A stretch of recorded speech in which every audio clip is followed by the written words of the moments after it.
The sound of a yellow lab puppy with toddler doing something it had never done before is the kind of sound a parent never forgets. It doesn't fit. It doesn't belong in the morning. It belongs in the part of your memory you don't talk about. Sarah heard it at 6:47 on a Tuesday. She was standing in the kitchen of a small ranch outside Tulsa, holding a coffee that had already gone cold, and she heard Rex, their yellow lab puppy with toddler of 4 years, making a noise she could not name. She set the cup down. She told herself it was nothing. She had been a kindergarten teacher for 9 years, and she had spent enough mornings telling herself things were nothing to know what it sounded like when she didn't believe herself. She walked toward the sound. In the living room, Puppy and Toddler sharing nap on cushion. Rex was leaning forward, weight shifted toward Mason, and the yellow lab puppy with Toddler would not stop. Sarah's 2-year-old was on the carpet, his face turned slightly away, one small fist near his knee. He was not crying, he was not laughing. He was just there, and Rex was doing this thing she had never seen before. She called Rex's name. The yellow lab puppy with Toddler did not move. She called again. Nothing. She crossed the room and lifted Mason into her arms. Rex followed, not aggressive, not threatening, just following, close, eyes locked on her son's face, breath slightly too fast. She told herself it was a phase. She told herself dogs got strange sometimes. She told herself she had seen worse in her years working with families, and that this was a behavior she would correct, gently, the way she corrected everything, with patience, with structure, with the calm professional voice she used at work. She did not know yet that Rex was the only one in the room who understood what was happening. By mid-morning, the behavior had repeated 3 times. Rex would settle, then return. Rex would lie down, then rise and come back.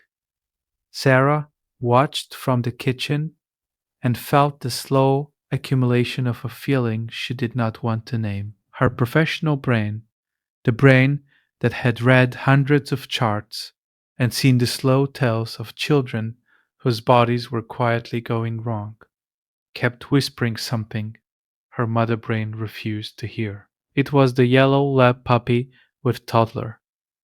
It had to be the yellow lab puppy with toddler. She called Paul. He picked up on the second ring.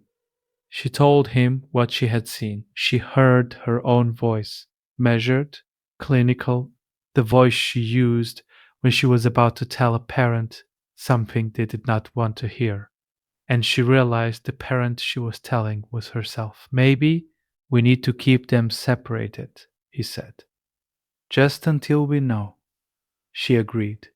She could feel the door closing as she said it. She could feel the part of her that had loved this yellow lab puppy with toddler for 4 years stepping back to let a part of her that was a mother make the decision.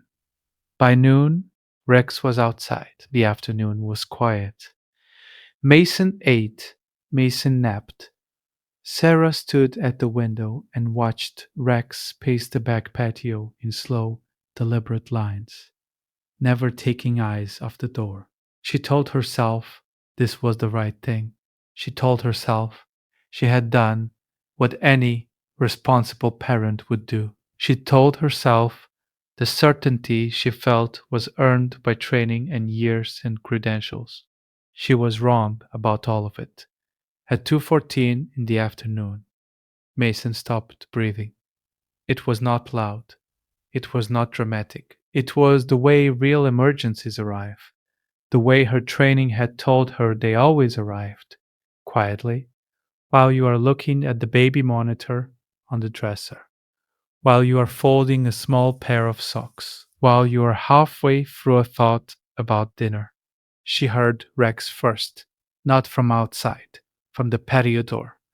The yellow lab puppy with toddler was hitting the glass with a force that did not belong to a 4-year-old family pet. It was the sound of an animal that had decided the door no longer applied. She turned. She looked at her son, and then she ran. What happened next, she would tell the paramedics, then the doctor, then the specialist on call. And then, months later, a researcher who had been studying exactly this. Each time she told it, she would leave out the part where she had locked Rex outside. Each time she would feel the same heat rise behind her eyes. The doctor, who finally explained it was a young woman with quiet hands.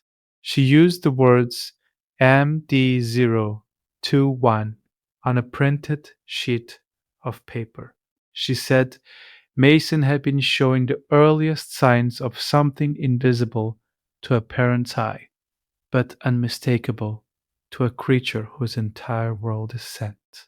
She said dogs had been documented detecting this kind of change as much as 45 minutes before any human instrument could. She said another 9 minutes and the conversation would have been very different. Sarah did not cry in the hospital. She cried in the car. She cried on the way home. She cried opening the back gate, where Rex was still standing, still watching, still doing the only job he had ever assigned himself. She knelt on the cold concrete of the patio. She did not say much. She said his name, and she said one other thing, and she did not say it twice. Rex hesitated. Then he stepped forward, pressed his forehead against her shoulder, and exhaled. That night she watched him circle the crib 3 times before lying down beside it, the way he always had, the way she had stopped seeing. She did not stop him. She never stopped him again.